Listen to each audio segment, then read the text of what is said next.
दोस्तों नमस्कार, मैं हूं इंद्र मोहन शर्मा और आप देख रहे हैं परत दर परत व्यू चैनल का विश्लेषण कार्यक्रम। मुद्दा है लोकसभा चुनाव को लेकर टिकटों के दावेदारों का सिलसिला और श्रृंखला। उसी श्रृंखला के तहत आज हम हिसार लोकसभा सीट से जेजेपी के टिकट के दावेदारों का जिक्र करेंगे। आपको मालूम ही है कि हरियाणा में जेजेपी ने बीजेपी के साथ गठबंधन करके दोनों ने मिलकर के सरकार बनाई हुई है और पिछले 4.25 वर्षों से ये सरकार चली आ रही है। हालांकि इस बीच दोनों बीजेपी और जेजेपी के गठबंधन को लेकर कई तरह के कयास लगाए जाते रहे हैं, चर्चाएं होती रहती हैं कि ये गठबंधन आज टूटेगा, कल टूटेगा, परसों टूटेगा, नरसों टूटेगा, लेकिन अभी तक टूटा नहीं है।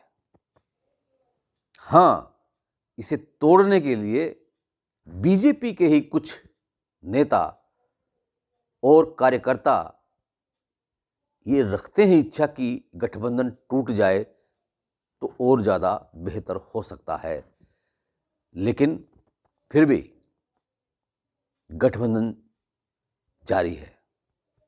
हालांकि हरियाणा के गृह मंत्री अनिल विज ने तो जेजेपी को यहाँ तक भी कह डाला है कि राजस्थान विधानसभा चुनाव में जो उम्मीदवार जेजेपी ने खड़े किए थे उस जेजेपी का नाम अब जमानत जब्त पार्टी ही कर दिया जाए तो बेहतर है। क्यों कि राजस्थान विधानसभा चुनाव में जेजेपी के सभी उम्मीदवारों की जमानतें जब्त हुई हैं, जबकि हकीकत ये है कि जेजेपी का पूरा नाम जननायक जनता पार्टी है और यह इनेलो दो फाड़ होने के बाद ये 2019 के चुनाव से पहले ये पार्टी का गठन हुआ बना था। जेजेपी के सुप्रीमो अजय चौटाला हैं जो पूर्व मुख्यमंत्री और इनेलो सुप्रीमो ओम प्रकाश चौटाला के बड़े बेटे हैं। अजय चौटाला के बेटे दुष्यंत चौटाला फिलहाल हरियाणा में डिप्टी सीएम के पद पर हैं।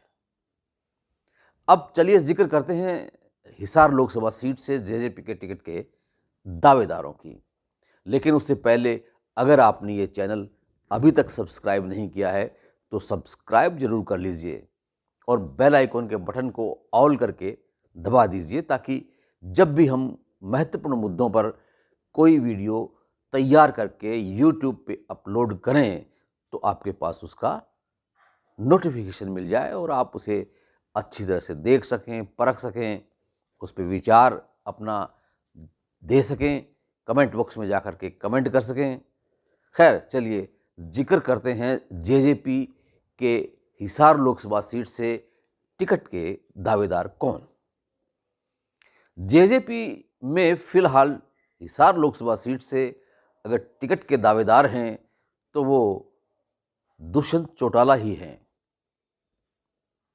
और दुष्यंत चौटाला ने पिछला लोकसभा चुनाव भी हिसार लोकसभा सीट से लड़ा था, लेकिन बीजेपी के बृजेंद्र सिंह ने दुष्यंत चौटाला और कुलदीप बिश्नोई को पराजित कर दिया था। हालांकि इससे पहले एक बार दुष्यंत चौटाला हिसार के सांसद भी रह चुके हैं, इसलिए वो अपनी दावेदारी जताते हैं। तो अब देखना यह है कि क्या बीजेपी हाईकमान जो ये कहती आ रही है कि हरियाणा की सभी 10 सीटों पर बीजेपी ने जिस तरह से पिछले लोकसभा चुनाव में जीत दर्ज करवाई थी, ठीक उसी तरह से इस बार भी सभी 10 सीटों पर बीजेपी जीत दर्ज करवाएगी। इसका मतलब यह लिया जाए कि बीजेपी सभी 10 सीटों पर अपना चुनाव प्रत्याशी जो है मैदान में उतारेगी। तो इसका मतलब जेजेपी और बीजेपी के बीच जो गठबंधन है वह जारी नहीं रहेगा। और अगर बीजेपी जेजेपी के साथ गठबंधन करके लोकसभा चुनाव लड़ती है तो हो सकता है 1 और 2 सीटें उनको जेजेपी को दे दे, जैसे कि हिसार की सीट और भिवानी की सीट। भिवानी लोकसभा सीट से भी अजय चौटाला सांसद बन चुके हैं, इसलिए वो अपनी दावेदारी जताते हैं।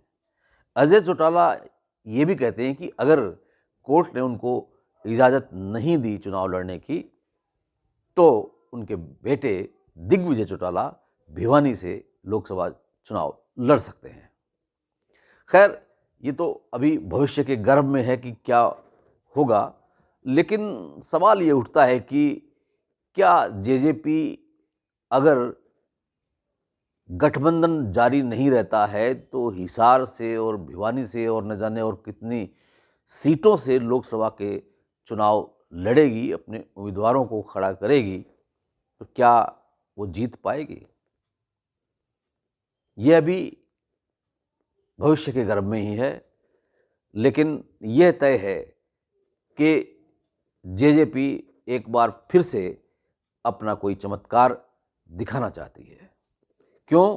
कि जेजेपी को अपने अस्तित्व को बनाए रखना होगा या फिर उसको बीजेपी के साथ जुड़े रहना पड़ेगा, अन्यथा हो सकता है कि इनेलो के साथ ही दोबारा मर्ज कर लें। ये एक बहुत बड़ी बात है। राजनीति है, राजनीति में कुछ भी हो सकता है। इनेलो के सुप्रीमो ओम प्रकाश चौटाला अपने उम्र के अंतिम पड़ाव पर हैं और जैसे कि कुलदीप बिश्नोई के बेटे भव्य बिश्नोई की शादी में ओम प्रकाश चौटाला के पांव छूकर दुष्यंत चौटाला ने उनसे आशीर्वाद लिया, तो हो सकता है कहीं ओम प्रकाश चौटाला के मन में दुष्यंत चौटाला के प्रति प्यार उमड़ आए और इनेलो और जेजेपी एक हो जाएं, क्योंकि राजनीति में कुछ भी हो सकता है। लेकिन फिलहाल ऐसा नज़र नहीं आ रहा है।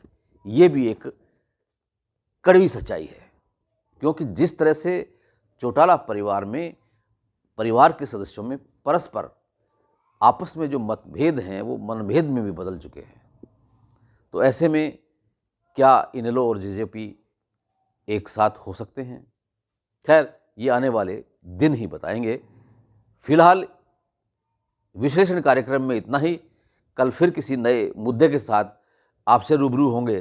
तब तक के लिए इंद्र मोहन शर्मा को इजाज़त दीजिए और अभी तक अगर आपने ये चैनल सब्सक्राइब नहीं किया है तो सब्सक्राइब कर लीजिए, फ़ायदे में ही रहोगे।